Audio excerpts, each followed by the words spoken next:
What's up, everybody? Welcome to Last Man Standing. I believe this is episode 8. I am Tony Farmer.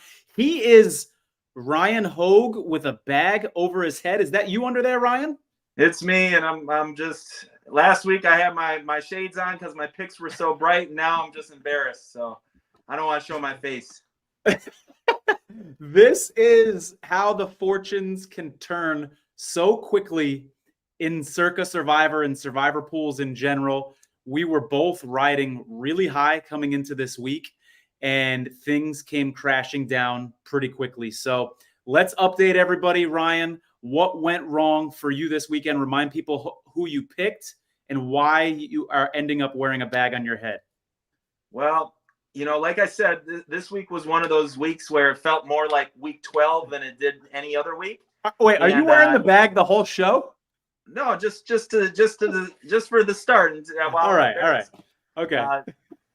If you can't hear me, I'll take it off. But so I picked San Francisco. I really liked my pick. Again, it was the lesser of many evils, and none of the picks, as everybody kind of found out, were shoo-in. But I begrudgingly picked San Francisco. It was the best of all the evils, and unfortunately, they don't know how to play with a double-digit lead and choked with 2 missed field goals. I'm not happy. Yeah, I'm with you on that, Ryan. And we both have to acknowledge there is some irony here, right? Because last week you had a special guest on the show, former teammate Marcus Robinson. He was telling us about his nephew, DeMarcus Robinson, and he didn't have any inside information or anything like that. But he was telling us he would take the Rams in Survivor. And you and I were both like, you know what? That's a crazy idea. You don't take an underdog in Survivor. But it could have at least been enough to convince us not to take San Francisco. And you and I each took San Francisco on one entry. Got to acknowledge that irony there. Yeah. A lot of irony. I will, if Marcus Robinson knows that I ended up picking against him, I will never hear the end of it.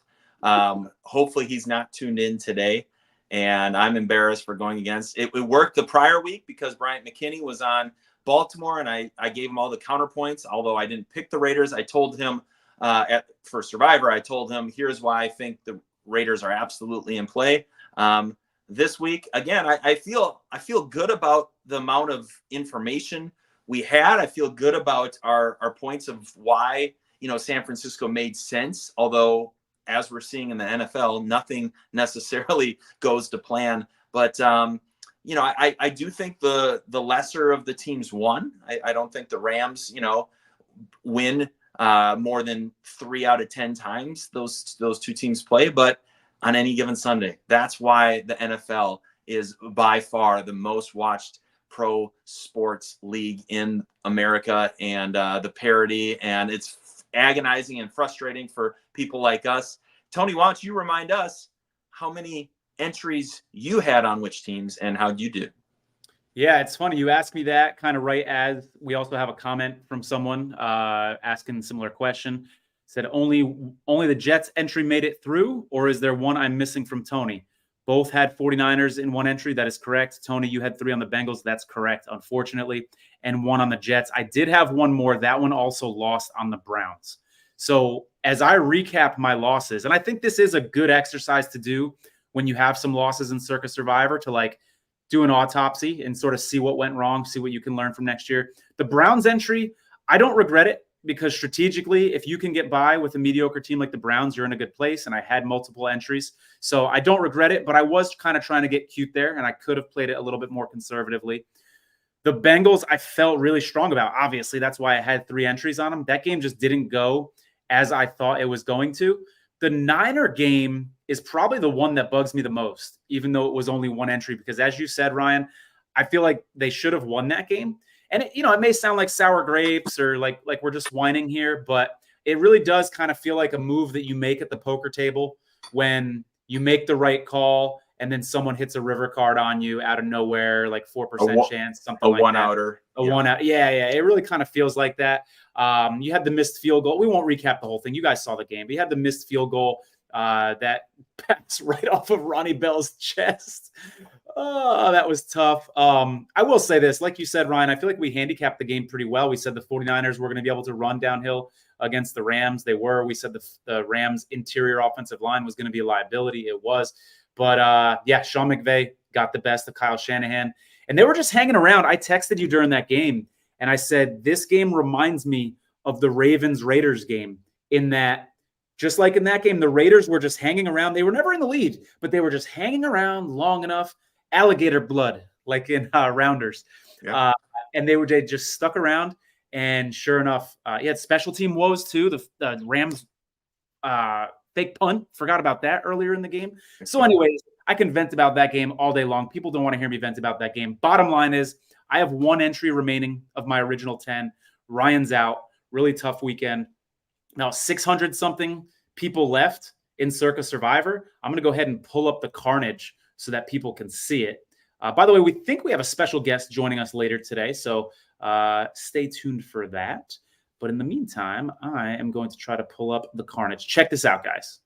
Yeah, and I'm gonna toot my own horn for a little bit because the Cincinnati, if you recall from our last show, I said I was all in on Cincinnati until their defensive back started talking about Kingsbury's offense and the fact that he didn't believe Jane Daniels was asked to do much. Jane Daniels put that team on the back and looked like an MVP, looked better than Lamar Jackson, quite frankly, has looked at any point in his NFL career. And so that's why I stayed away from Cincy, and I suggested that you guys stay away. I said that Tampa Bay was kind of fool's gold to me, that, you know, their injuries were going to catch up to them, and that Denver was actually a pretty good matchup because they have that lockdown corner who ended up shutting down Mike Evans. Tampa goes as Mike Evans goes, and if Mike Evans doesn't score a touchdown, they really struggle to score. Obviously, they have other weapons, but their lack of depth and defensive struggles kind of showed up. And then Vegas, right? I'm all over the Raiders, and that was not a team that I felt really good about just in general. Raiders have a pretty solid squad, but no depth, and they have some injuries. Max Crosby's playing at half, about 50%. And you just didn't know with Andy Dalton coming in, who had never lost to the Raiders before. It turns out that that offensive line is really good, and they ran the ball down the Raiders' throats, which most teams have done this year. But also, Andy Dalton played like a Pro Bowl quarterback. I kid you not. If you go back and see some of those throws, he was just throwing dimes out there. Well, and let's give us some credit too, because you and I talked about how he could be playing. We said he might be like a Joe Flacco last year or Ryan Fitzpatrick at the end of his career, and that's what you saw. You saw a very loose Andy Dalton. But going back to that Raiders game, Ryan, I'm glad you brought that up. Another thing that surprised me a little bit, though, is the Raiders struggled on the ground. I thought with two defensive linemen out, I did think Carolina could have a big game offensively. I actually put out a pick for the over on the team total for the Panthers. I knew they could score points in that game, but I thought the Raiders could kind of keep pace with them and would be able to, maybe control the clock a little bit, get some ground game. You're an authority on the Raiders. You do their pregame show. Why are they not able to run the ball, even against the Panthers with a banged-up defensive line? Yeah, so, we say in the NFL, it's a quarterback league, right? And if you don't have a standout quarterback, which the NFL right now is showing there are very few in the NFL that really are kind of guys that can lead you, then you look at who wins up front. And the Raiders defensively, and I'll get to the offense in a second, but defensively, they're bottom 5 in the league in terms of average yards before contacting a rusher and then after contacting a rusher, right? They're bottom 5 in the league. So that means they're getting up to the second level without being touched. And then when they are getting touched, they're one of the worst teams at bringing guys down. On the flip side of that, they're almost one of the worst in terms of just creating space. They're running a zone blocking scheme with a man principal running back, right, in Zamir White. And he is a one cut and wants to get upfield. You go back to his Georgia days. People forget he played in front of James Cook. Like, that guy could ball in college. And now they're asking him to be the most patient, right? And not to mention patience, but when there are very few holes as it is, plus Luke Getsky, right? A lot of people talk about his offensive play calling from last year with ruining Justin Fields and the Bears. Like, it's kind of ringing true. The guy is so predictable. It's so simple. And it's like run first down, run second down, throw a deep pass on third down, and punt. And so all of those, and then not to mention like their tackles, their best tackle is Colton Miller. He's coming off of shoulder surgery. He didn't play in the preseason. He's been terrible. Jackson Powers Johnson, who's their second round pick from Oregon, hasn't played because he's been hurt. So they've had injuries. And then they just don't have a bunch of dudes that are just, scrappy, really, really good linemen. Cody Whitehair is one of the worst PFF grades every week.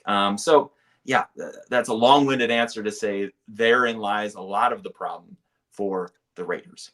Ryan, as you were waxing poetically about the Raiders' struggle, we got this comment, or I saw it, maybe he said it a little earlier, from Justin Dover. I think he's responding to you and I venting about how bad that Niners loss was. He says, losing with Philly in week 2 with a 99.3% winning percentage was more hurtful. That was the Saquon Barkley game. Ball goes off his hands. Yeah, I think I got to agree with him that one probably was more devastating, right?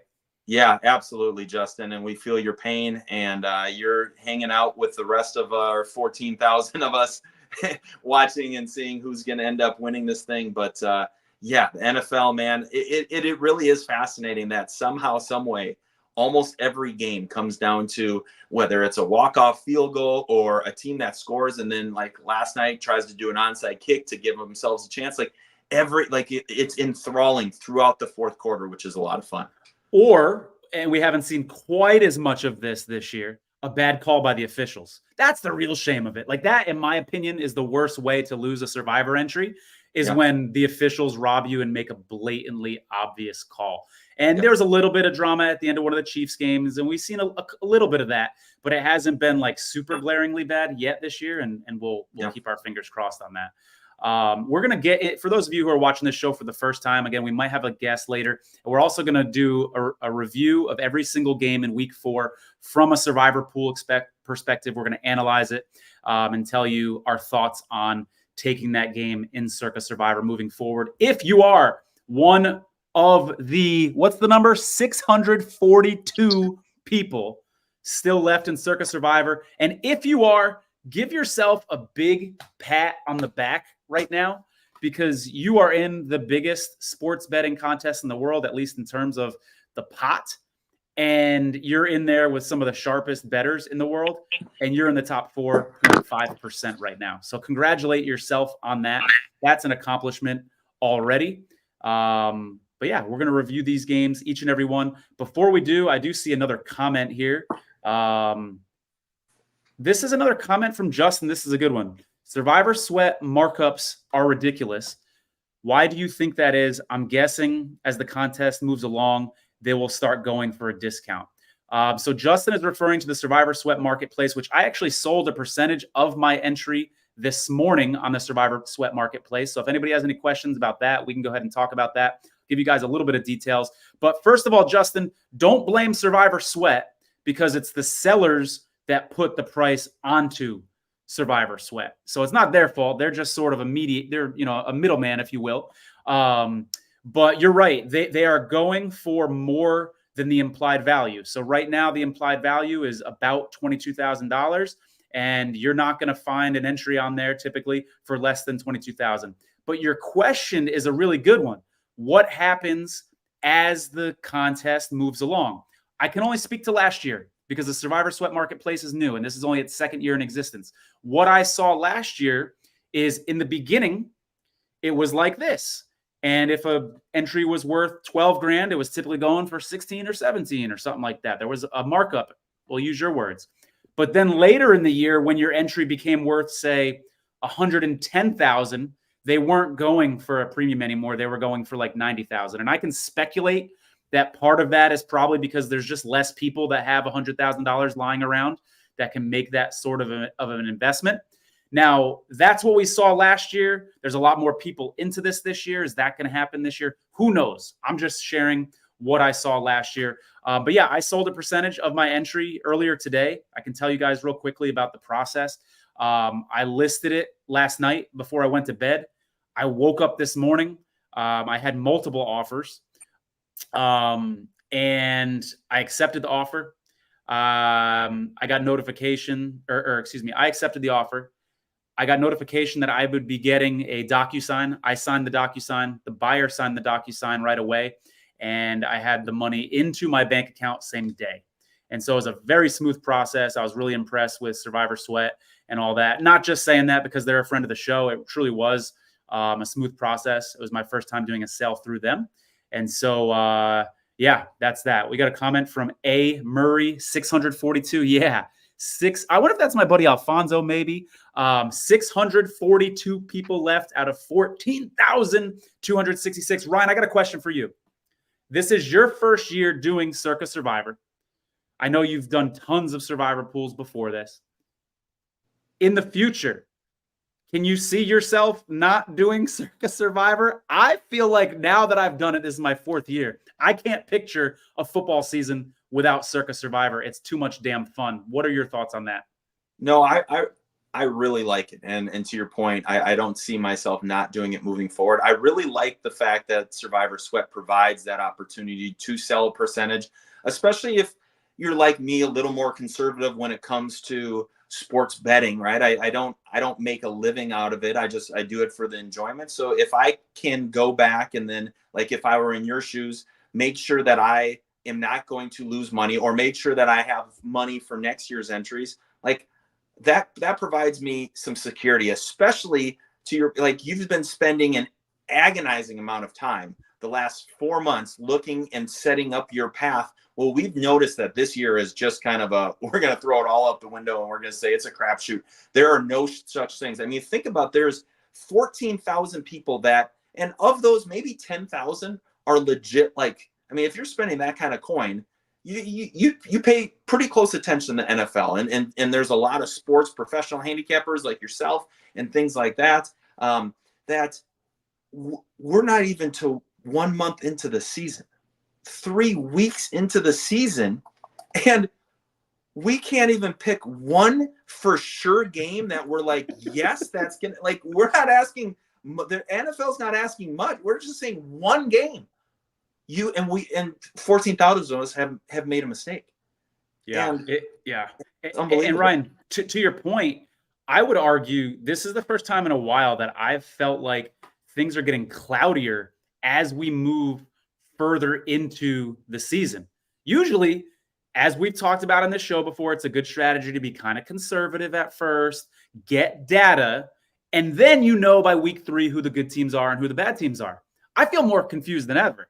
All along on my grid, you see it right behind me, I had the Jaguars over the Patriots. I think it's week 7 or so. It's that international game where the Jaguars are going to be there for 2 weeks. The Patriots are going to get there. I'm like, oh yeah, that's who I want for that week on all my entries, on all my paths. Not anymore. I don't feel great about that because the Jaguars played like the worst team in the league. I don't know if they are or not, but it could be an argument for the worst team in the league now. So I certainly don't feel good about that week 7 idea anymore. And so there's a lot of other examples. I could go on and on. But my point is, things are cloudy right now. Yep. And if anybody feels confident about making it to the end right now, I would question them because it's pretty dicey. It's pretty. Don't ask me. For people who tuned in, why are you wearing a bag on your head? Because there may have been a couple people who are just tuning in now. Man, because last week I was wearing my shades because my picks were on fire and they're so bright. And this week my San Francisco pick went down the tubes and I'm out, one and done.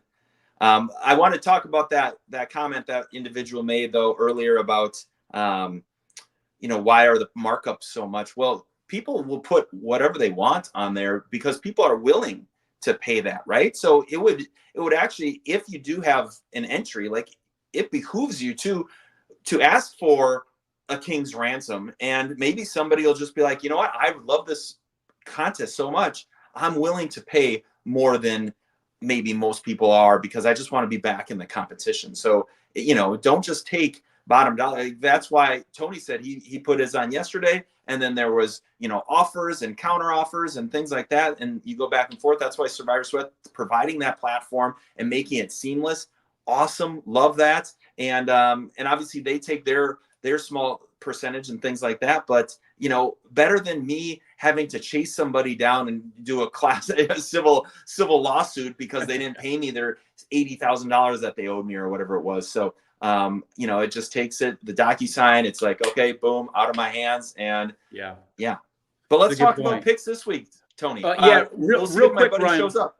Real quick, before we get into that, I did want to say the other cool thing from a seller's perspective about the marketplace. So I've got one entry left. I can list it multiple times. I can list it at 50% this price. I can list it at 1% this price. I can list it, you know what I mean? So that's kind of cool from a seller's perspective as well. But yeah, one more thing too, before we get into the next week's games. Justin Dover says week 5 looks quite hard. I would agree. You've got, and I don't have it in front of me right now, it's behind me. I think you've got the Seahawks against the Giants as a possibility. And if that's the right week, and the 49ers over the Cardinals as a possibility. But do you feel good about the 49ers right now after what we just saw? And those are your top 2 best options, at least according to the point spread. So yeah, be thinking about week 5 as you make these week 4 picks, because you might regret who you picked in week 4, for instance, if you take San Francisco as a layup against the Patriots. But moving on here, let's go ahead and jump into these week 4 games as promised. Ryan, kick us off with Cowboys at Giants Thursday night. First of all, you just said layup. They're like, shut your mouth. There is no layup in the NFL. Stop. There is no layup. You're right. So this game, I think there's a chance Dallas could be the worst team in the division. Yeah, I really do. Their win over Cleveland isn't looking that great right now. Would you agree? It's looking worse as time goes on. Yeah. Their defense is not good. They have 0 run game. And we've seen this year, the teams that have 0 run game, right, because of the quarterback play being so average, like there are very few, if any, winning teams right now that are just one-dimensional. Dak hasn't played well, certainly not like a $60 million quarterback, and they just lost to the Ravens, who lost to the Raiders at home, right? New York's and the Giants, right? By no means world beater, but they're a tough team to figure out. They beat Cleveland by destroying them up front. I think they had 8 sacks in that game. Right, they lost to Minnesota, but the score actually was a little closer than they were the closest team that the Vikings have had. Like every team Minnesota's blown out except like the Giants. That was a really close game, and there was one amazing pick 6 by Van Ginkel late in that game. But otherwise, that was pretty close. They have a bend but don't break defense, and they have secondary concerns. But Malik Neighbors is like the counterpoint to that. He's like so while I don't necessarily see Dallas losing 3 in a row, so maybe I'd lean Dallas, but this isn't a game I would be on for Survivor. Unless it was like week 15 and I had to, I'm staying away from this division game as well. I definitely think New York Giants are being slept on, and they're actually not as bad as people think. The only thing I will say to that, now the Giants' strength on defense is their defensive line. That's for sure. And they did do really well against the Browns team, which people think have a good offensive line. And they do, but they were banged up in that game. So Wyatt Teller, their guard, maybe arguably their best offensive lineman, they were down 1.5 offensive tackles, essentially. So they had the cluster injury at offensive tackle. So I don't want to give them too much credit because the Browns were banged up, and Deshaun Watson, as we now know for sure, is absolutely terrible. I get the skepticism here about taking the Cowboys.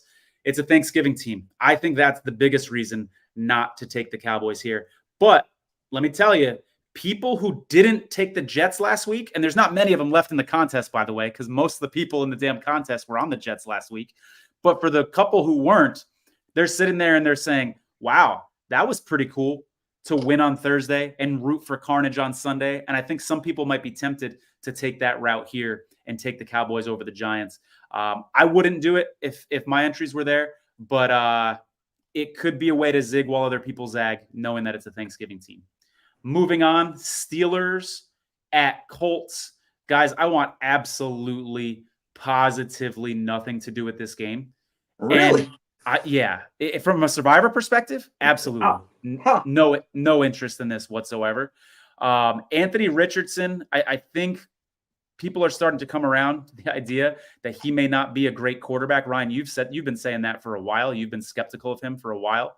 Yeah. Colts have a lot of injuries. It's early in the week. Keep an eye on the practice reports, especially some of those defensive linemen, to see if they play. But I want absolutely nothing to do with this game. Anthony Richardson is boomer bust. And while I agree with you, Ryan, that he's below average of a quarterback right now, the dude makes splash plays. And I think there'll probably will be 1 or 2 games this year where the Colts win a game that they have no business winning. And it's because he goes off.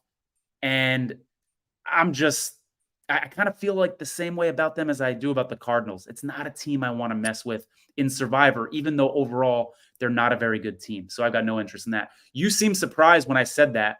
Seems like you would take the Steelers here, maybe? I don't see the Colts putting up more than 7 points against the Steelers defense.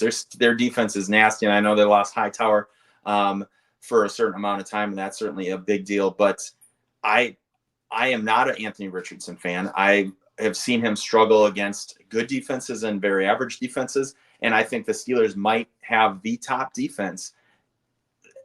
I know the Steelers can come up with 3 field goals, right? I think that even if it's a 9-7 game, I may bet this. This might be a live betting game. This might be a in-game betting game, but I like the Steelers over the Colts, and I feel really good about that.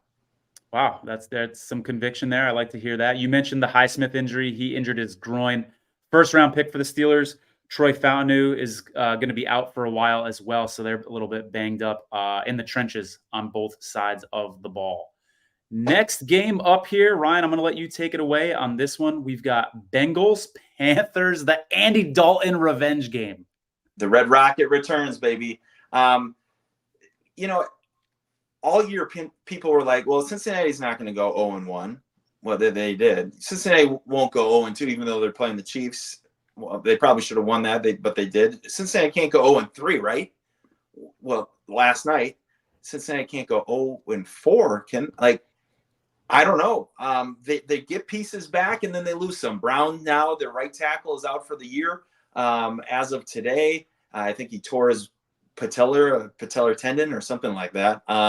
And at the end of the day, like we said, you got to be able to run the ball regardless of how good your quarterback is. You have to be able to have some sort of respect for the running game. They can't run the ball.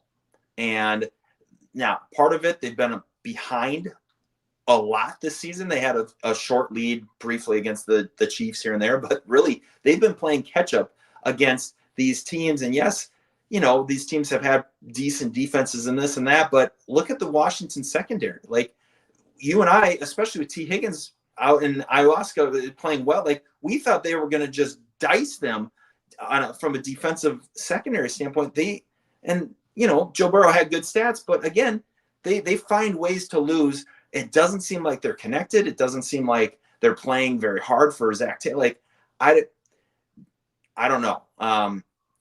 When you have to throw a lot, you have to pass protect a lot, and that is not something they do well. Now, on the flip side of that, Carolina, coming into this past week, they were last in the league in generating pressure. Sure enough, they had more sacks than the Raiders, and Jadeveon Clowney showed up, and they did some things. Carolina went from a Division II college team to looking like a playoff contender in 1 week. And welcome to the NFL. Like, these guys are professionals. They're all paid millions of dollars. Like, they can do their job really well. Andy Dalton, I said it before, he was absolutely incredible. The throws he was making while getting hit, standing in the pocket, making the right reads. Like, I saw him throw like one bad pass. Otherwise, like, there was a drop. He ate up the Raiders on the Raiders home opener. Like, the Raiders needed to win that game and lost it. Thielen just went on IR. That's a big deal. He hurt his hamstring, and he's out at least 4 games because I don't know if they have as much depth as they need. Obviously, they drafted Xavier Legette, and Deontay Johnson obviously is solid. But this is a team that plays way differently when they have the lead and they can run pass and really utilize. They have a good offensive line, and they have some good wiggle in their running back room. But when they've been behind, like they were against the Saints week 1, the Chargers week 2, they become one-dimensional. And, Bryce Young was quarterbacking with zero confidence. If I had to bet, I would bet Cincinnati, but I wouldn't be surprised. And I wouldn't be surprised if it was a blowout. However, how many people are going to keep betting Cincinnati? I mean, how many people have been eliminated from picking Cincinnati alone, Tony? Week over 1 and week 3. Yeah. Right. I mean, huge. Yeah. 2,000 plus. Yeah. Right. Do you really trust Cincinnati if you're one of the last people standing? So I just say beware. Yeah. I like your point at the beginning that it's like, you can't bet them with the theory that, oh, they can't go 0-4. Like they've lost the first 3. That reminds me of like the martingale betting system, like with blackjack or roulette. Like if you lose a $5 bet, just bet 10. If you lose a $10 bet, 20. Yep. Like no, you get yourself into a lot of trouble that way, and you can get yourself knocked out of Survivor this way. The Bengals are notorious slow starters, and I think they need to prove it to us that they have turned the corner. I got to be honest though, I thought they had after week 2, even though it was a loss to the Chiefs. I thought I saw evidence that they had turned the corner. And then you're getting T. Higgins back on top of that. What could go wrong? Well, we saw what went wrong with the Bengals. Good point. If you lose with the Bengals here, you put that bag on your head, you bang your head against the wall, and you say, why did I fall for it again? I just think there are other safer options this week than the Bengals. And so I'm with you. I don't like them this week at all. Who do we got up next? What are we going to talk about next here? I'm going to talk about the Patriots 49ers. This I like will probably be the most popular selection. It's the biggest point spread by far. Is this the biggest point spread of the season that we've seen? I think it might be. Can we focus just on your face for this, Tony? I'm going to try to get my guest and figure out what's the deal. Yeah, absolutely. For sure. Let's do this. So 49ers, Patriots. I'm a 49er fan. I grew up a 49er fan. I feel like I know this team pretty well. I think there's going to be a lot of people that are scared off of the 49ers for a couple reasons. One, Patriots have extra rest. Remember, they lost that Thursday night game against the Jets, so they're going to be a little bit more rested in this one. The 49ers are super banged up. Christian McCaffrey's out. Deebo Samuel, I think he's going to be out again. They said he's going to be out about 2 weeks. This team is in rough shape. Javon Hargrave along the defensive line, one of their best interior defensive linemen, is gone. Now, this is a team that is starting to struggle against the run, and they just lost their best interior defensive lineman. What do the Patriots like to do? They like to run the ball. So that would be the way that the Patriots could get an upset here. And I kind of said the same thing about the Bengals-Commanders game on Monday. I really like the Bengals a lot, enough to put 3 entries on it. But I said if the Commanders can win, it's going to be with that interior rush. It's going to be with power running. And I think that would be the way that the Patriots could win this game, is by controlling the time of possession and running it right up San Francisco's throat with Javon Hargrave out. The 49ers are in some trouble in terms of like locker room dynamics. I think that there could be maybe some whispers. Players maybe not happy with Kyle Shanahan. I'm speculating. I'm not in that locker room. But when you see a guy like Ronnie Bell drop 2 passes, and you've got a proven guy like Chris Conley who looked damn good in the Super Bowl, not on the field instead of Ronnie Bell, there's going to be some questioning of Kyle Shanahan like we're seeing on Twitter. There might be some of that in the locker room. So there's a lot of drama with this 49ers team right now. With 1 entry left, if I'm making the decision on my entry, it's the 49ers because it is the safest and I feel the most comfortable with it. But strategically, in terms of zigging while other people zagging, there's some other places that I would go with it. If I'm in a small pool, office pool with 50 people, I'm going 49ers. If there's 3,000 people left in your pool, I'm probably getting more creative. So it kind of depends on the size of the pool, how much money is at stake, et cetera. But 49ers would absolutely be on my short list this week, despite all the drama with them. Yeah, the thing I caution is that this 49er pick to me seems a lot like the reason people went to Cincinnati last week in terms of like, well, I feel like they should win this game because I can't see them going 0-3. I can't see the Niners going 1-3. But if you look at it, like the 49ers aren't playing sound football, right? Their stud left tackle is giving up, like is one of like playing terrible. Like Trent Williams is maybe the best left tackle of all time.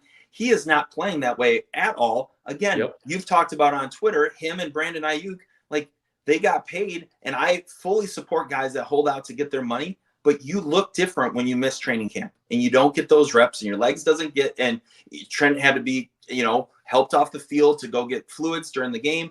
Brandon Ayuk, his timing just doesn't look right with Purdy. And so this is one of those teams where I feel like if we're talking next week and they have lost, we will have been like, you know what? I understand why, because they haven't seemed right. Like something just seems off. Cincinnati, same way. Like from a coaching standpoint, it doesn't seem like he has the roof on that, because you got guys, they're a winless team, and they got guys talking trash about the other team's quarterback and coordinator. Like the dumbest thing you can do, simple, like trash talk 101. Don't do that. Bulletin board material. Like keep it in house. 49ers, same thing. Like you got your quarterback playing his tail off, but you got guys on the defense, playing, and you're watching, and you're like, is that full effort? You got, Juwan Jennings playing his tail off, but he's looking across being like, I'm getting paid 1/20th of what Brandon Ayuk is. Like, should I really be going out and killing myself and ending up on the injury report because I'm balling out and he's, giving 75% effort? So while again, 80% win probability, sure, the Patriots looked bad last week, their offense line, all the things, I get it, but something doesn't seem right with the 49ers. So I would probably, if I could, again, bag on my head, I'm out. But if I could, I'm staying away from the 49ers. Gosh, so if your one entry was alive, you're not taking the 49ers. I'm going to ask you at the end of the show who you would take if you still have one entry alive. Next game, Saints, Falcons. Yeah, Atlanta is going to figure themselves out. I really think they do. They've had 2 games now where they're kicking themselves, and they could easily be 3-0. But, Tony, the crazy thing is, welcome to the NFL, they could easily be 0-3 as well. Sure. I love their weapons offensively. I really think they're going to get it figured out. Their offensive line isn't clicking, and it hasn't been great. They're banged up, and it hasn't been great protecting Kirk Cousins. Kirk Cousins, when he has a clean pocket's really good. Like most NFL quarterbacks, but Kirk in particular, especially coming off an Achilles. I've had an Achilles calf injury, and it takes at least 3 months before mentally you feel positive about exploding off of that foot again. Their defense is average. They're kind of a bend but don't break. You saw it against Philly, and then they had their chances against the Chiefs, and their defense was fine. But, again, they don't have any superstars, in my opinion. Their secondary, actually, their safeties are pretty good. New Orleans had taken the league by storm, and now they settle back into mediocrity, right? Last week, I feel like they were against a desperate Eagles team. The Eagles wanted it more. It was a really ugly game, but New Orleans went from scoring on every possession to, barely mustering up 2 scores in that game. But they got, at the end of the day, New Orleans got manhandled in the trenches, which they had been doing the manhandling. They got manhandled. Barkley ran wild. Carter was eating their offensive line up.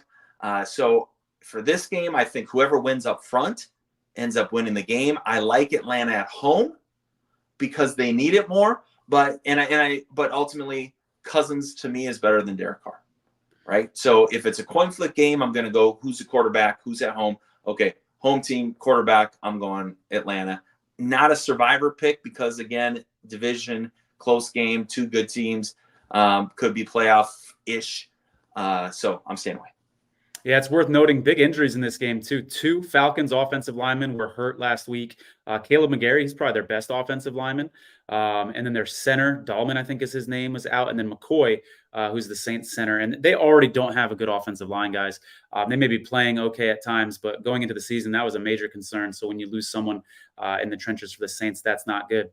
The Saints-Eagles game that you bring up, Ryan, tell me if you agree. That game, the score actually made it look closer than it was. The Eagles really dominated that game. And what I noticed the Eagles were doing, which I think caught the Saints off guard, I think they had an extra down lineman. They had like this 5 defensive lineman look. The Saints had no answers for it. The bare front, thank you. The Saints had no answers for it. But is that something that a week of tape and preparation, now the defensive coordinator, the coaches can get these guys together and say, the offensive coordinator can get these guys together and say, here's what you need to do to beat this? Or is this going to be like a blueprint of this is how to beat this team going forward? I think it's more the former than the latter, right? Because in terms of a blueprint, right? Yes, it's worked, but now like the one thing I'm working on as an offensive coordinator is how to beat the Bear front, because obviously we struggled against it. And so while it caught us off guard and we hadn't seen that, now that is the one thing we're going to over prepare for. And again, zig when other people zag, right? So if I'm a defensive coordinator, I know that. So now I might not, maybe now I go 3-4 just to, really give them a different look. So it's all about, it's a year-long preparation, but within a week, you can't do a lot, but you definitely maybe on a big down, hey, on this big down, when this team went Bear front, they struggled. Let's do it the first third down and see how they handle it. And, but on the flip side, that's what they'll, all of Monday, right? You kind of go over it's a walkthrough, but you go over all of your mistakes and things you need to work on. Like that's all you're cleaning up is how to deal with that. And so next time it won't be the case. Next game up, we've got Cardinals, Commanders. Cliff Kingsbury is the OC for the Commanders going up against Kyler Murray. So obviously Cliff Kingsbury was Kyler Murray's coach, and he knows Kyler in and out. He knows Kyler's strengths and weaknesses. So I think that's going to be kind of an interesting angle to this game. This was a game before the season started, Ryan, that when I'm doing my mapping out that you hate and think is ridiculous, I was like, ooh, this could be a sneaky time to take the Cardinals. Because I thought the Commanders were going to be bottom 5 team in the NFL. They might be, but I think they've worked themselves out of that right now. And so I was like, this could be a sneaky time to take the Cardinals and get by this week. I can't really recommend either side here on this one. These are, though, two teams that there aren't a lot of opportunities where you're going to feel good about using them later in the year, unless you're going to want to do like Commanders over Giants when they play the second time or something like that, which I don't recommend because the Giants probably could have won that game. So my point is, because you aren't going to be using them later, and because neither of them are on Thanksgiving or Christmas and Circa, if you have conviction in one of these sides, I like it strategically. I just don't have conviction in either side. It wouldn't surprise me either way if either one of these teams won this game, like whatsoever. Would not surprise me. Thoughts, Ryan? Yeah, I'm staying away from it. I actually really like what I saw in the Commanders yesterday. They seem to, similar to where the Saints were week 1 and 2, just their offense is rolling and they're finding different ways to matriculate the ball down the field. Commanders defensively, I still think like personnel wise don't match up in the back end, but that's where Dan Quinn does such a good job of, scripting for success and putting his guys in positions to play fast and do well. And then you got the ultimate equalizer. I think Jane Daniels, his ability to extend plays, his ability to do RPOs, and he has full command of that offense, similar to Caleb Williams for the Bears. But it seems like where they're giving the keys to to all the offense for Caleb with the Bears, and he's not succeeding. Like Jaden really, he's setting the protection, he's changing the play, he's navigating, but he's also so athletic that he can turn a bad play into a good play really, really fast. Yeah, lots of good points there. We're going to go ahead and take a little break. I want to bring up the entries in the Survivor Sweat Marketplace. We talked about them at the top of the show. Let's go ahead and move through these really quickly here. We've got $8,500 for 25%, 30% of an entry for $10,000. Now, again, if you go on survivorsweat.com and go to their marketplace, you can see exactly which teams they've used. Obviously, if you've used worse teams, your entry is going to have more value because it's going to be more desirable. And so keep that in mind as well. I'm not going to give you that level of detail here, but you can check that out yourself on survivorsweat.com. We've got $4,500 here for 15%, 75% for $2,550. A couple more screenshots here for you. That's a nice little bargain price of $1,150, a little over $1,000 for 3%. Hey, that could be 3% of $14 million at the end of the year. You never know. Moving on here, we've got $6,800 for 15% and $5,500 for 15%. Ryan, do you remember on last week's show, you asked me, what does micro share mean? Yes or no? Yep. So I finally figured that out. So when you sell, there's a box that you can check, and it says, would you basically accept an offer for less? So if I put on there, I want to sell it for 80%, would you be willing to do a micro share and have someone counter with 40% or 30%, et cetera? So I checked yes. That's actually how I got my offer. And so that was kind of cool. And what was, Tony, what was the last, do we have the info for a lot of times they'll put on the website the last sale made? Can you bring that up and tell us? I'm sure there's a way to, Ryan, but I don't know how to do that on this back end here. I'm just a terrible, but people can go to survivorsweat.com. Yeah, it's and on the check front that out page. themselves. Yeah, but they've been selling, man. Last week they sold 10. So I'm sure that besides mine, a couple others have sold today. So yeah, go check that out over on survivorsweat.com. A couple more, $6,000 for 10%, $4,500 for 10%, two more. 4,250 for 10%. You know what's nice about this here too, Ryan? Check out that price per percentage. You know, when you go to the grocery store and it's like, hey, there's this many ounces of rice for this, but then there's a smaller package. Hey, you can look at the price per pound or price per unit or whatever. This is a similar concept. Yeah, and we talked a little bit about that last week. And also, like, you might wonder, you know, why is 10% for 6,000, one's for 4,500? It's not as prevalent now, or pertinent, I should say now. But if you look at what teams they've used, like, you know, that team that's asking for 6,500, maybe they've won with teams that you have zero in. Maybe you won with the Raiders, maybe you won with Cleveland, and maybe you won with Carolina, teams that you were like, you know what, if those are your three teams and you have everybody moving forward, like, then you have more of a justification to ask for 6,000 for that 10% rather than that $4,500 person that used Kansas City, Dallas, two teams that are playing on the holidays, right? So that's something, especially as we get later on, to be mindful of and understand not two entries are the same, and that's why there's going to be different prices. And you can ask for whatever you want, but ultimately make sure you pay attention to what teams they've used. Yeah, really good points there, Ryan. Texans versus Jaguars. I think this is fascinating from a Survivor perspective. You had used Texans week 1 on your entry, so if you were still alive, you wouldn't have the option to use the Texans. But speak from the perspective of someone that might have the Texans available still. Would you consider them here? Like you, for example. Yeah, I mean, Jacksonville looks like the worst team in the league, and I don't know what happened. Trevor Lawrence seems to be where Bryce Young was, right, in terms of lost all confidence. But that brings up the point of, you know, first-round draft picks. I was fortunate to be the last draft pick, right? So there wasn't a lot of expectation. Plus, I think that year we had 10 draft picks for the Oakland Raiders.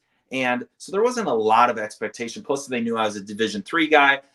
Houston, if I had fallen through the draft, had already guaranteed me a practice squad. They wanted to develop me. Like, people knew that I was a raw product. When you're a first-round draft pick in general, you're expected to come in and be a difference maker. When you're a first-round quarterback, you're expected to come on and be a difference maker. When you're the first overall pick and a quarterback, are you kidding me? There is no expectation that you can live up to. Zero. Like, it's impossible to live up to everybody's expectation of the day you step in, you're going to be on a bad team. They're drafting first for a reason. And you're probably not going to have a ton of talent around you. And, oh, yeah, they expect you to be an all-pro your first year. I mean, the difference between college and pros is just astronomically different. And so there's, you know, you look at some of these guys that seem like sure things. Bryce Young and his years at Alabama when he was just an absolute superstar. Trevor Lawrence, right? Everybody was like him. Andrew Luck and like John Elway are the best like three we've ever like graded prior to the draft. But when you get put in situations, and again, Trevor's been in similar to Bryce, they've had so much turnover, no consistency. There's nobody that's like a Dabo Sweeney where it's like pulling them and being like, hey, I got your back, even if you make a mistake, right? Think about football players in general, right? All our lives we've been told that we're the best, right? Most people that are drafted are 5-star athletes, right? Getting a full ride. I mean, I was an anomaly being D3 and all this, but most of us, right? 5-star athletes, everything we did, we touched, we were champion. Or anytime we'd make a mistake, Tony, everybody would be like, oh, it's okay, you got the next one, Well, guess what? The first mini camp you're in, and I was in Eli Manning's first rookie mini camp. And it was like he's throwing off his back foot, and you could tell that he just had no rhythm and no confidence. And it was probably the first time ever people identified him with mistakes and identified him with screwing up or with not, or just even like seeing that he was not that great compared to whatever else we were around, and then convert and also then calling out, being called out, right? I mean, I don't know if Trevor Lawrence had ever been called out in his entire life until maybe he played Urban Meyer. So all that to say, like, it is really, really hard. So I have empathy for the Trevor Lawrences of the world and the things like that, but it's clear that something is missing, and he is as talented as they come. I don't know that I can say that about Bryce Young, but I really believe Trevor Lawrence is as talented as they come, but something just isn't going well. And they lost a lot of pieces in the offseason. I get it, but Evan Ingram was a stud. He's now hurt, right? I mean, they have so many things going wrong. And then defensively, they don't look right. Houston got embarrassed last week. And I think that was the kick in the butt they needed to realize they're not a finished product, right? They almost gave it up to the Colts week 1. And I obviously was paying very close attention to that. That's when I was like, wow, Houston really isn't as good as I thought they were. It's a division battle, and Houston actually always plays Jacksonville close. But I think remember last year? Do you remember last year? I think it was week 3 or 4. That was one of the biggest Survivor knockouts of the entire season last year, when people didn't know Houston was good yet, and they beat Jacksonville. Sure would be ironic if Jacksonville could return the favor this weekend. Especially with Doug Peterson playing for his job. There's already whispers that he might be out the door. I think Houston's the pick because I think Minnesota was a slap in the face. But I just think they're better picks than having to rely on Houston for this one. That's what I have to say. Yeah, I've seen social media tearing Trevor Lawrence up this weekend. There's that replay of that one particularly bad interception in that game last week. It was like a medium range throw. I don't know if you saw that one, Ryan, but it went over the receiver's head by 10 feet. It was pretty ugly. I also saw a Trevor Lawrence meme that said, Trevor Lawrence is Daniel Jones with long hair. And then it compared their career stats. Oh, they're identical. And let me tell you, Ryan, they're identical. Pretty darn close. Yeah. And Daniel Jones is sort of universally accepted as this guy who doesn't deserve the money. And Trevor Lawrence just signed that contract. So I thought that was quite an interesting commentary or comment there. Moving on here, we've got Lions versus Seahawks. I'm a Seahawks guy. I make no bones about that. I love that they're 3-0. I bet on Mike McDonald to be coach of the year. They are looking pretty good. I don't think it's a mirage, even though week 2 they struggled against New England. People use that as ammunition for why the Seahawks aren't for real. I think the Seahawks are for real. Little worried about their offensive line. Detroit's banged up. They just lost Davenport, one of their best pass rushers. This is not a game that I would touch for Survivor purposes. The Lions are a good team to use on Thanksgiving against Chicago. Let me talk real quick, though, about these holiday teams. Because in general, the first year I played Survivor, I got to Thanksgiving, and I had every single holiday team available. And it was awesome. But there gets to a point in the couple weeks before Thanksgiving where I think it's acceptable to use a Thanksgiving team. I don't like to do it this early, unless I can get an edge, unless I have a ton of conviction. But maybe like week 10 or 11, if you have multiple available, I don't think it's as bad of an idea, because what you're doing is you're decreasing the window of time that someone could get hurt and throw you a huge curveball. Yep. So for instance, if you use the Chiefs week 12, and they do have a decent week 12 matchup, if I recall off the top of my head, if you use the Chiefs week 12, that's not a big, huge shame.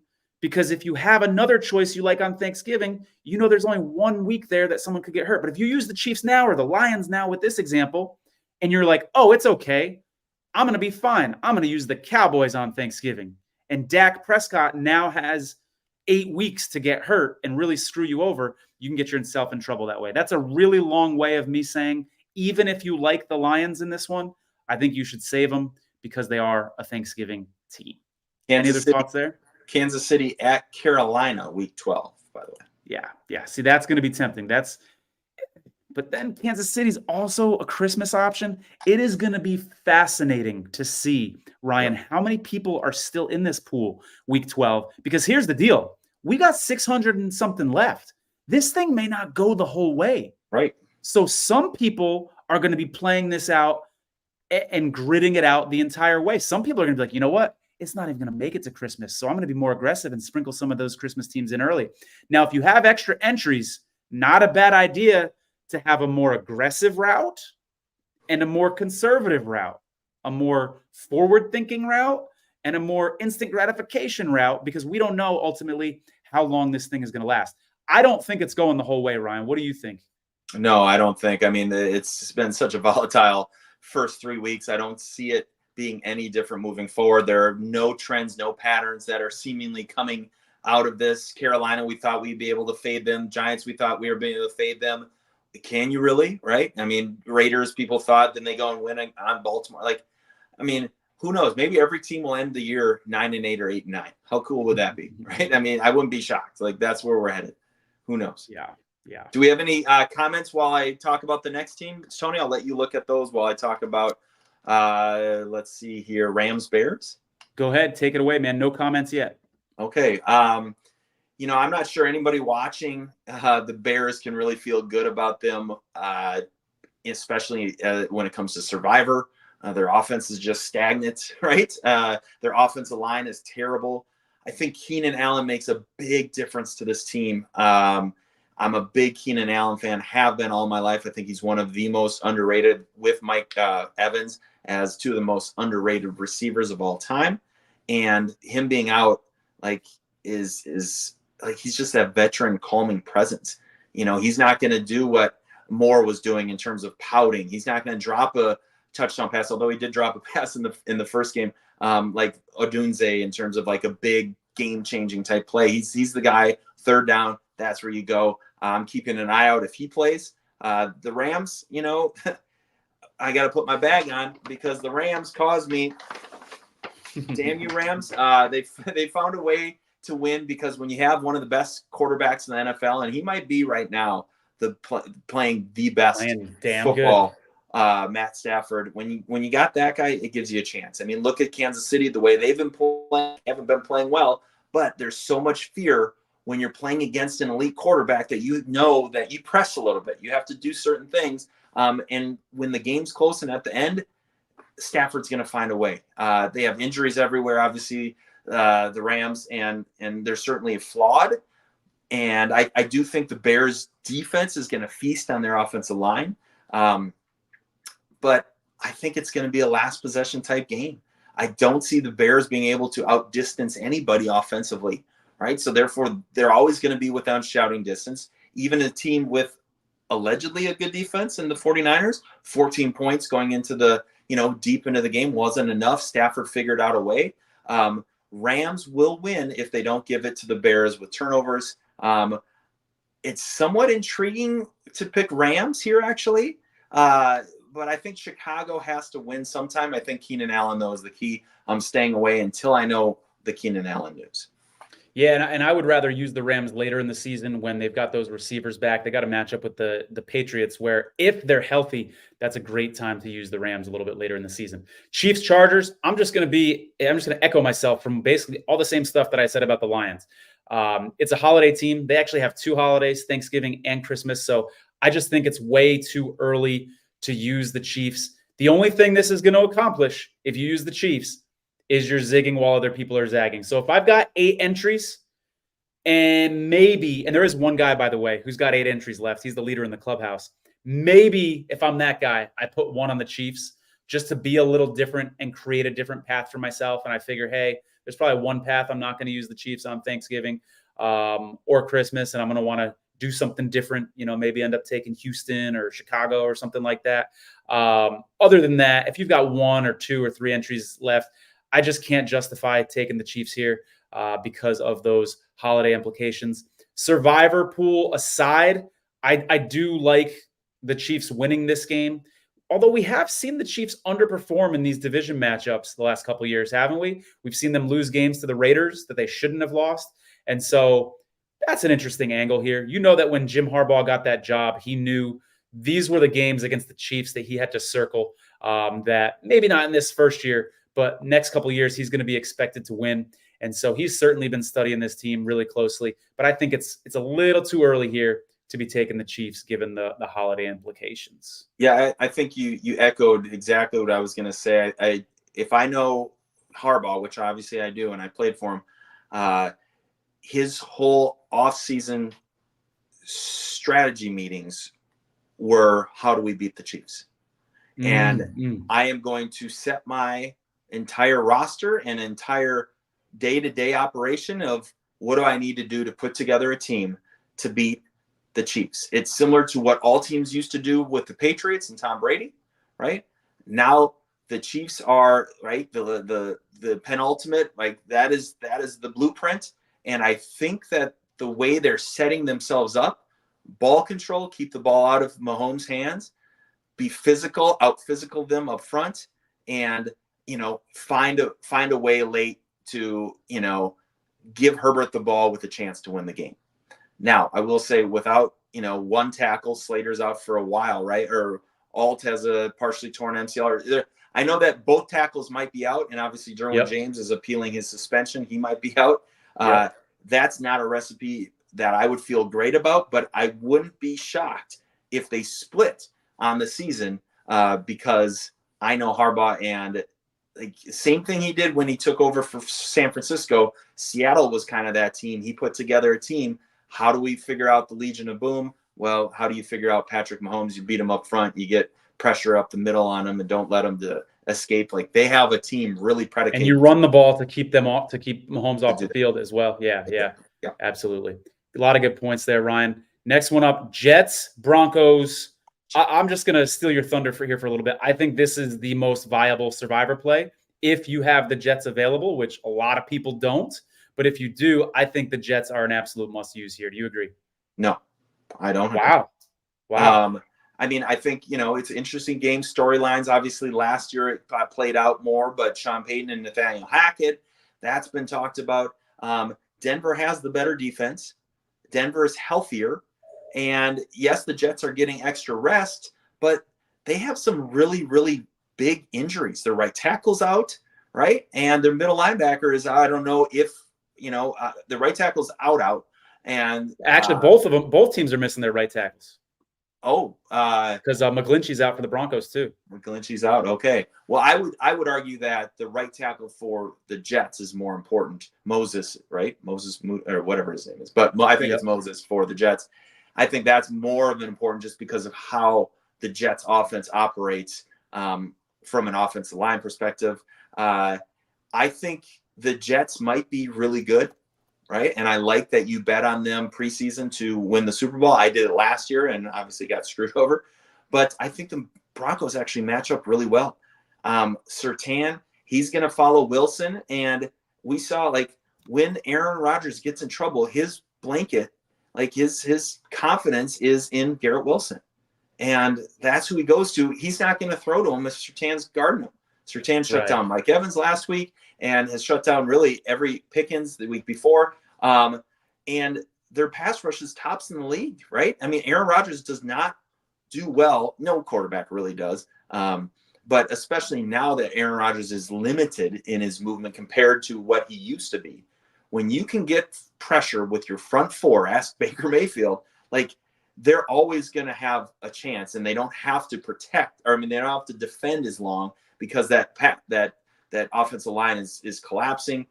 No right tackle. That is just a recipe for upset alerts. I'm telling you right now, Denver found a way to score against, yes, it was a banged up Bucs defense, but really, Bucs had been playing lights out. People thought they were a top 3, top 4 team in the league. They crushed the Lions, things like that. I think this is a low scoring last possession game. I trust Aaron Rodgers obviously more than I trust Bo Nix, but I'm telling you right now, upset alert. Jets, Broncos, be careful. All right, I disagree. You and I might have to have a side bet on the side because I feel like I have just as much conviction on the Jets side as you do on the Broncos side. I don't really disagree with a lot of what you said, though. The main thing I do disagree with is the right tackle thing. The Jets have Fat Shanu, the first-round pick, so they've got more depth, I think, to handle that injury. The Broncos have, I can't even pronounce this guy's name. I'm going to call him Alex P. It's like Palszewski. I mean, the fact that I don't know how to say this guy's name tells you all you need to know, that he's not a household name in the NFL.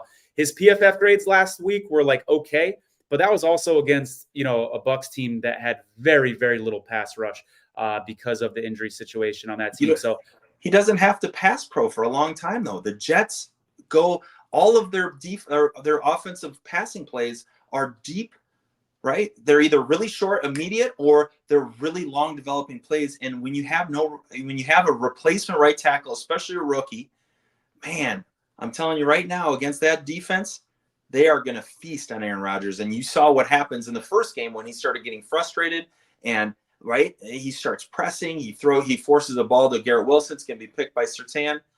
Mark my words, upset alert here.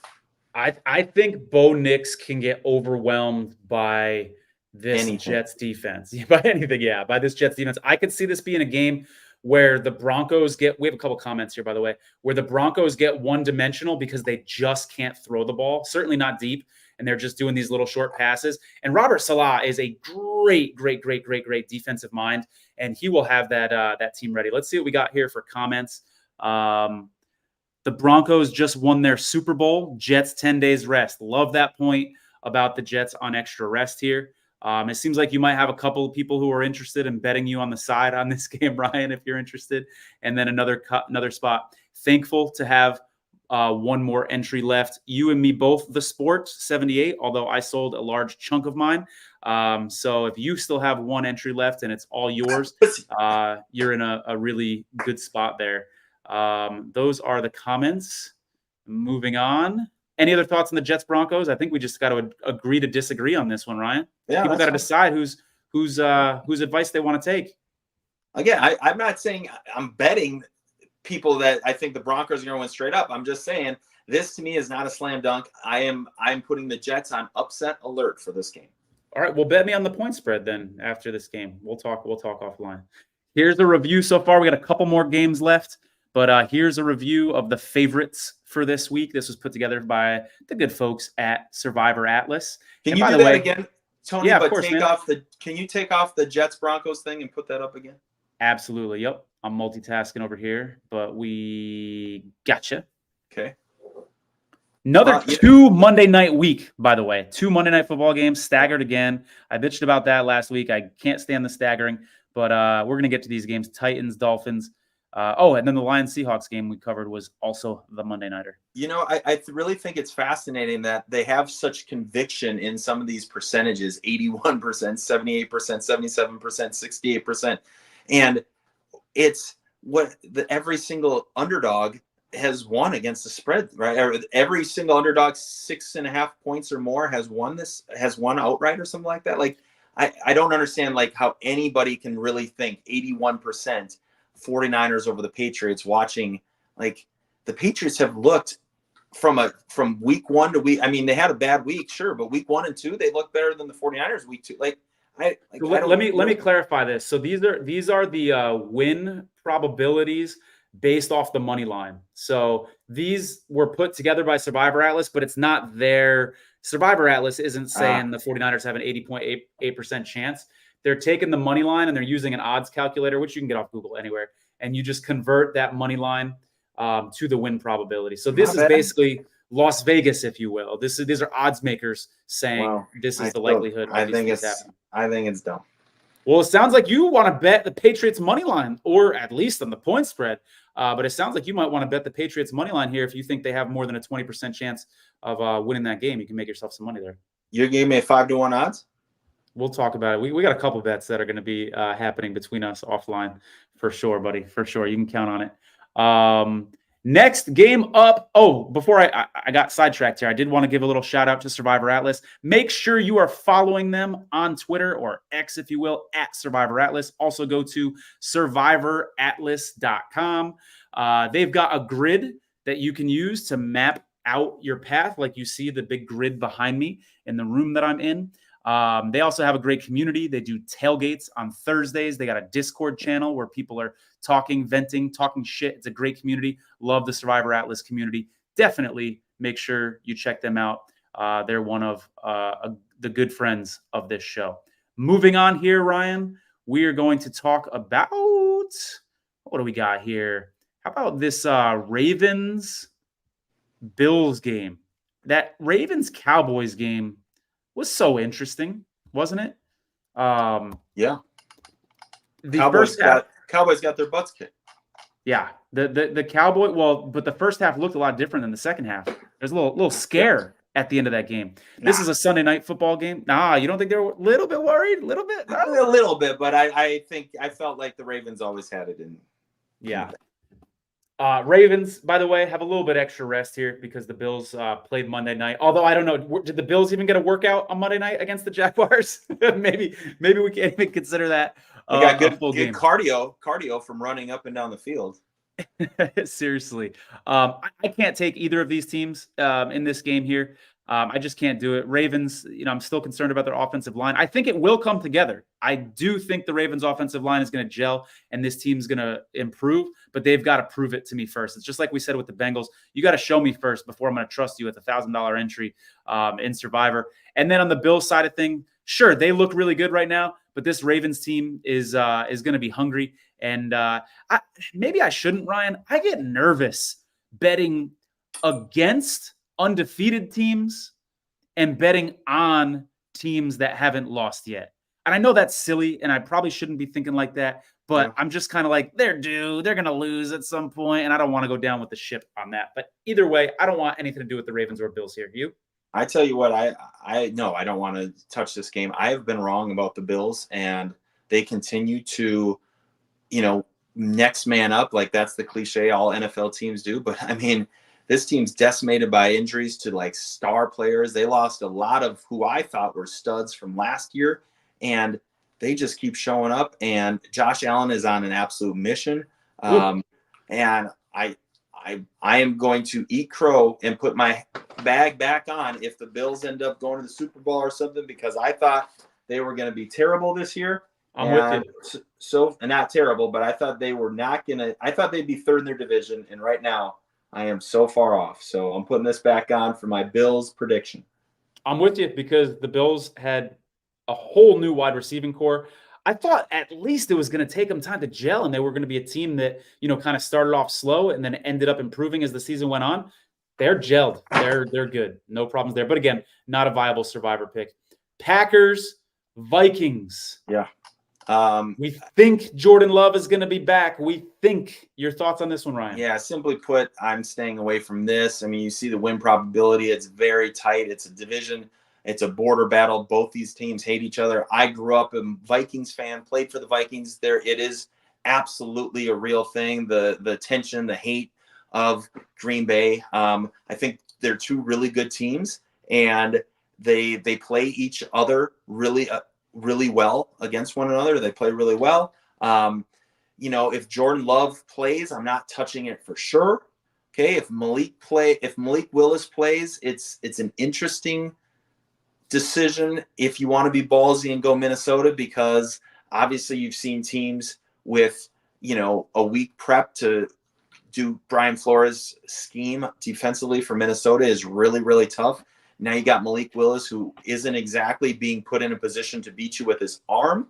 I do think that the counter to that would be he's a really tough person to defend, because when a play breaks down, he doesn't look to pass first off the scramble drill. He looks to run first. And that might be the blueprint to beat Brian Flores, exotic looks and things like that. I don't know for sure, because no teams really have shown success. You had Brock Purdy, Daniel Jones, and CJ Stroud, right? Good quarterback. I mean, solid quarterbacks, but not guys that are going to just take off and Lamar Jackson into the house. So it's interesting if Malik Willis does play. He might have enough wiggle and uniqueness to give them some trouble. But again, it could be a Minnesota Survivor pick if he plays, but I think you're doing it at your own demise. I stay away from this one. Ryan, remember when you said if something to the effect of if you bet on the Bengals and lose, you got to put the bag back on your head because they've done it to you in week 1, they've done it to you in week 3. 2 weeks in a row now, a decent amount of people in Circa Survivor have bet against Jordan Love, and 2 weeks in a row they've lost. So you mean not careful. Jordan Love, but Malik Willis? Malik Willis, yeah, excuse me there. Yep. So he's hurt people in Survivor so far. So be careful of that. I see on the surface, you say, hey, Brian Flores just made Brock Purdy and CJ Stroud look really bad. Yeah. Therefore, he's going to have a field day. The Packers might get shut out in this one. I do think that could happen, but dangerous thinking, and a very good point by you that it's a very different style of quarterback here. Moving on. Eagles, Bucks. What do you got, Ryan? Yeah, I think this one's tough to pick without knowing Tampa Bay's injury status. Their whole team is banged up, especially up front and the secondary. Now, I will say that I'm shocked that they have such great depth. And Jason Light is their, I don't know how to pronounce his name, their GM, Light, whatever. He's done an unbelievable job drafting, and that's why they have so much great depth. But, I knew at some point that was going to catch up to him. It did last week. It bit him in the butt against Denver. But again, teams play different when they're behind versus in front. Tampa's pretty much been in front all year. They look great. They get behind. They don't look great.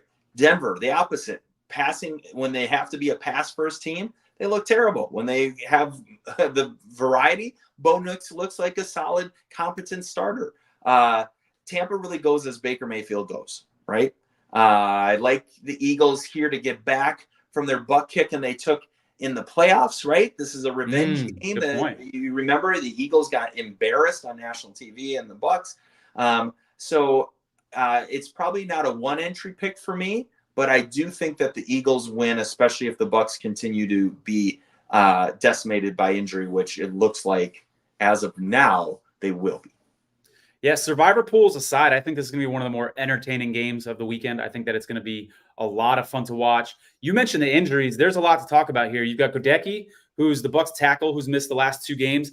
And talk about not having depth on the offensive line. That is a huge injury for the Bucs because they do not have a capable swing tackle. The Eagles, they were already without A.J. Brown. Devonta Smith had a concussion, and it was a bad-looking concussion. Yep. I'm not a doctor, but it looked like one of those concussions that could keep you out well more than a week, maybe even 2 or more. So I'm expecting, although it's not official yet, I'm expecting the Eagles to be down both of those wide receivers. Now, the Bucs got through their last game pretty injury-free as far as I know. I think only their long snapper got hurt. But they had so many injuries coming into it. It's like, is Cansey going to be back? Well, Cansey has missed the first 3 games. They didn't put him on IR, which is for 4 games. So that would stand to reason that I think he's going to be back for game 4 unless there was a setback or he's healing slower than we thought. Is Vita Vea going to be back? By the way, is it Vea or Vea? How do you say his last name? I think I've been saying it wrong. Vita Vea. Vita Vea. Okay, I have been saying it right. So is Vita Vea going to be back? If 1 or 2 of those guys are missing and you got Saquon Barkley running down your throat, that could be a real problem. But injuries on both sides concern me. I'm going to stay away from this one until I get clarity on the injury news. I think the Eagles look like a different team offensively when A.J. Brown plays versus when he doesn't. I think he's way more an important piece than Devonta Smith. So keep an eye on. Yeah, good point. Oh, and also injuries to the Philadelphia offensive line that we got to keep an eye on. Lane Johnson had a concussion, and Mekhi Becton had a finger. And so think of offensive linemen. They use their hands a lot. You got a finger injury for an offensive lineman. We'll see. Maybe they tape them together. Who knows what's going to happen. But that could be a concern for the Eagles as well. You got to keep an eye on these practice reports and injury reports before these games, especially if you're going to be using them in Survivor. Ryan, I think we have 2 games left, but you do a good job of telling me when I screw up and I've missed the game. So let me know if that has happened. Titans, Dolphins, another Monday night football affair. I think the temptation here is going to be to go ahead and use the Titans, because the Dolphins have their 3rd string quarterback. They're not just down 1 quarterback, they're down 2 quarterbacks. But we've seen this backfire. We just talked about Malik Willis beating people in Survivor when people are trying to fade a backup quarterback. So be careful here. Ryan, before injuries started, before the season started, I had the Dolphins circled this week against the Titans. I thought the Titans could be a bottom 5 team in the league. That may turn out to be true. I thought the Titans offense would be slow to get started because Will Levis was in a brand new season. That has turned out to be true. And I think the Titans defense is slow and can struggle with speed. And the Dolphins have the fastest team in the league on offense. But with a third string quarterback, can they get the ball in the hands of those guys in space? That's going to be the question. So before the season started, loved the Dolphins in this spot. I thought it was kind of sneaky. I can't do it anymore. Even if I had multiple entries, I wouldn't be putting one on the Dolphins here. And I think people are going to go down. Potentially, they could go down with the Titans. So I would just stay away altogether. Thoughts? I'm betting the under on this game. I think the Titans defense is a lot better than they showed last week. And I think the Dolphins defense is a lot better than they showed last week. The Dolphins go as Tua goes. Their whole offense is predicated on quick passing, everything on timing, right? Getting guys in space with the ball in their hands to between the hashes and the ability to catch and run. Tyreek Hill, Jalen Waddle, they don't have that with their backup quarterbacks. And you have to throw a perfect ball if you're not in sync timing wise. And when it's taken Tua 2 years to become that perfect in sync, right? These quarterbacks that are coming in, whether it's Doyle or Skyler or whoever, right? They don't have that. So you have to be perfect on these throws. So they don't even bother trying them because they're playing not to lose. I just don't see how the Dolphins, unless they get back to just running the ball and winning up front, I just don't see how they score. Yeah, good point. We'll see if some people go down with the ship on Monday Night Football, as I did with 3 Bengals entries on Monday. We got a comment here. If Tampa gets some guys back on the defensive line, those 2 guys we mentioned, I could only look to Tampa with the points in this spot. So he's not necessarily talking about Survivor. He's talking about on the point spread. Revenge spot for Philly, though. And that's the point that you brought up, Ryan. I don't know if he said that before or after you said it, but that's the point that you brought up about them kind of getting embarrassed in the playoffs last year. Last game on the board, I think, to discuss your Las Vegas Raiders, the team that drafted you, against the Cleveland Browns. What do you think? I believe this is your game, buddy. You think this is the game that I should put my entry on? If No. Sorry. I've talked about my 8 games. I'm happy to talk about. My bad. No, I got you. Okay, but I got you. You go ahead. Yeah. All right. Browns. Offensive line injuries. You got to keep an eye on that. We mentioned Teller being out. We mentioned those tackles being out. Do not bet on the Browns in Survivor until you look at that injury report. That is absolutely crucial. Raiders, there's been whispers this week they may switch their quarterback up. It looks like they're not going to. But there were whispers, Ryan. It was talked about. There've been whispers all year. And Antonio Pierce was asked, would you rule out a quarterback change? And at first he said he wouldn't rule it out. So that tells me, could Minshew be on a short leash here? No. If Minshew throws 2 interceptions in the first quarter, you don't think we see a quarterback change? No. The quarterback play is the furthest thing from the problem with the Raiders. Agreed on that. But sometimes a quarterback change can be a little spark too. If he comes out and struggles, you don't think they go for that spark? Not in this. I mean, sure, if he throws 4 picks in the first quarter, yeah, I mean, he's going to be benched. Like any quarterback probably would be benched if they threw 4 picks in the first quarter. But other than that, right? I mean, he's had 2 bad passes this year. Both have been interceptions, and he's responded really well after those. Going into last week, he was number 2 quarterback in the league with how many passing yards he has. You're a Minshew apologist. You are a Minshew apologist. I'm an Aiden O'Connell guy. You're an Aiden O'Connell guy. Did you see Aiden O'Connell come in last week and miss about 4 throws in a row? I mean, it wasn't pretty. He didn't have a week of practice. He didn't get all the reps. Give him a break. Yeah, okay. That must be it. He had plenty of reps last year in those 7 games he played. But, this is a game, again, of Raiders defensive line versus the Browns offensive line. I think that's going to tell you what happens in the game. If the Raiders can generate pressure with their front 4, they're going to win the game. If the Browns can protect, right, they're not their whole defense is predicated on getting the quarterback to throw the ball quickly. All right. Deshaun Watson has a little wiggle, right? He doesn't throw a great ball, but he has a little wiggle. So if he can buy some extra time, those big chunk plays to their talented receivers, and we'll see if Njoku comes back, but they have some talent that they can beat you. And then defensively, they got guys banged up, Myles Garrett and stuff like that. Raiders can't run the ball. Just physically, they have yet to run for 100 yards in a game. I think they're averaging 60 yards maybe on the ground a game. Like, that is absolutely pitiful. And the funny thing is they don't change anything. Like, Luke Getsky's offense is just so rudimentary. It's so basic of, we're just going to run short three-step drop, 5-yard routes, or we're going to run it up the middle or off tackle. And then on third down, when it's 3rd and 8, these guys are the Myles Garretts of the world. It's going to pin their ears back, and we're going to end up punting. So I'm a little. Yeah, if I'm a defensive coordinator, that sounds like a dream. That's the kind of offense I want to be going against. Yeah, Jim Schwartz, and he's a really good defensive coordinator. So I have zero confidence right now in the Raiders to win this game. I hope that they all love Antonio Pierce enough that they're going to rise to his challenge of calling him out, and they're going to put something on film that they're proud of.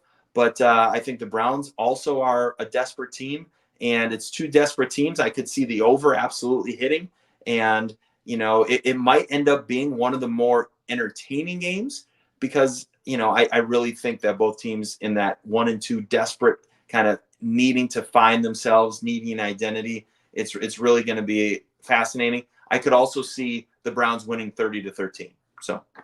Yeah, I know that I've said this 5 times today, and I apologize for being a broken record. This is another game you're going to want to look at that injury report. Cleveland's offensive line. Also, Max Crosby dealing with a high ankle sprain. That guy's an Iron Man. I feel like he's going to be in there just because he plays through injuries, and that's what he does. But Epps, the safety for the Raiders, is hurt too. I don't know if that's a big injury or not, Ryan, if you think that's a big deal. But that's another injury to be aware of for the Raiders as well.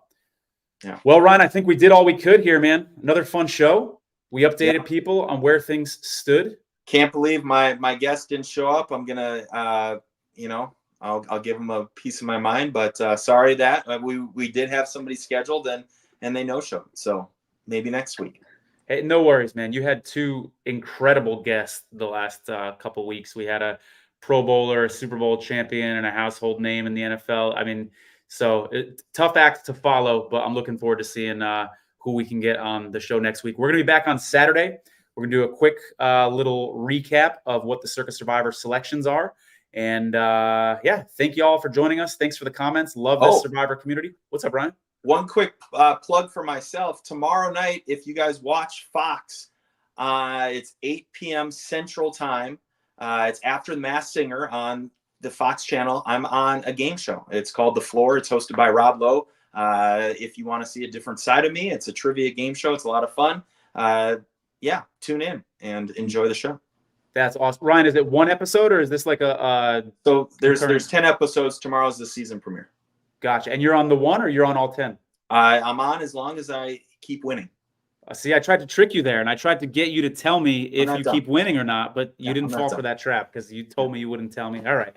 Anyways, thanks for that plug, Ryan. Appreciate it. We'll see you guys back Saturday. Good luck in Circa Survivor if you're lucky enough to be in it. Good luck in your Survivor pools. Take care, everybody.